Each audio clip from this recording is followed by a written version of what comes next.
नमस्कार, मैं हूं नीलू। तो पाकिस्तान ने एक बार फिर से एक तरह से कह लीजिए युद्ध छेड़ने जैसे हालात बना दिए हैं। फतेह-1 मिसाइल से भारत की तरफ हमला किया। हालांकि सेना ने फतेह-1 मिसाइल को मार गिराया और सबसे बड़ी बात है कि रात भर ड्रोन से हमले हुए हैं। करीब 4 राज्यों के 26 शहरों को पाकिस्तान ने ड्रोन से निशाना बनाया, लेकिन हर जगह पर भारतीय सेना ने ड्रोन को गिरा दिया और उसके बाद बैलिस्टिक मिसाइल से कार्रवाई भारत की तरफ से की गई है। 6 जगहों पर यह कार्रवाई की गई। बताया जा रहा है कि रावलपिंडी हो या बहुत सारे शहर हो, वहां के एयर डिफेंस सिस्टम को भारत ने तबाह किया है। पाकिस्तान में इस वक्त हाहाकार मचा हुआ है। जगह जगह आग के गोले इस वक्त दिखाई दे रहे हैं। तमाम बड़े बड़े जो सिस्टम है, खासतौर पर रावलपिंडी को निशाना बनाया है भारत ने। और उसके बाद हम आपको बता दें, फतेह-1 मिसाइल दागी गई है भारत की तरफ से, लेकिन खबर यही आ रही है कि उसे डिस्ट्रॉय कर दिया गया, तबाह कर दिया गया है। आप समझिए कि फतेह-1 मिसाइल कितनी खतरनाक होती है। एक तरह से युद्ध छेड़ने जैसे हालात पाकिस्तान ने बना दिए हैं। हमेशा से भारत यही चाहता है कि शांति से जवाब दे। पहले उसने पाकिस्तान में आतंकवादी ठिकानों को गिराया है, फिर लगातार पाकिस्तान ने जिस तरह से शिलिंग की कार्रवाई जो बॉर्डर इलाके हैं, पुंछ है, उरी है, मेंढर है, इन सब जगहों पर किया।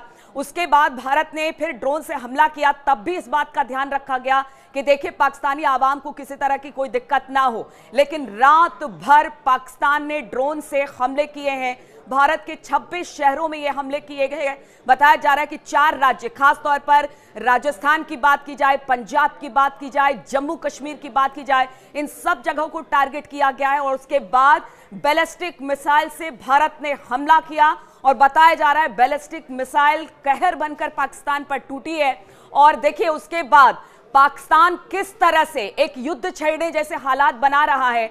इसने फतेह-1 मिसाइल जो कि बहुत मारक है, सटीक है, उसने भारत पर दागे और इसके बाद फतेह-1 मिसाइल को नेस्ते नाबूद कर दिया गया है, उसे खत्म कर दिया गया है। हालांकि भारतीय सेना की एक प्रेस ब्रीफिंग होनी थी, लेकिन अब उसे टाल दिया गया है। 10 बजे तक ये प्रेस ब्रीफिंग होगी, इस बात की जानकारी दी गई है, जिसमें सेना जो है वो पूरी तरह से ब्रीफ करेगी। एक जिम्मेदार चैनल होने के नाते हम भी सेना की प्रेस ब्रीफिंग का इंतजार कर रहे हैं कि जैसे ही सेना बताती है कि किस तरह की कार्रवाई हुई है, क्या कार्रवाई हुई है। लेकिन जिस तरह से फतेह-1 मिसाइल को दागा गया, उस तरह से कहा जा सकता है कि युद्ध छेड़ने जैसे हालात पाकिस्तान ने बना दिए हैं। भारत लगातार रिटेलिएट कर रहा है, लेकिन अपनी तरफ से किसी तरह से वो सामने से वार नहीं कर रहा है। अब तक भारत ने शांति बनाए रखी है और भारत लगातार ये कह रहा है कि हम युद्ध नहीं चाहते हैं, लेकिन पाकिस्तान की मंशा ऐसी दिखाई नहीं दे रही है। पाकिस्तान ने अब फतेह-1 दागी है। इसके बाद सेना की ब्रीफिंग होगी तो पता चलेगा कि क्या कुछ हुआ है, सेना की तरफ से भारतीय सेना ने क्या किया और पाकिस्तान के मंसूबे किस तरीके के हैं।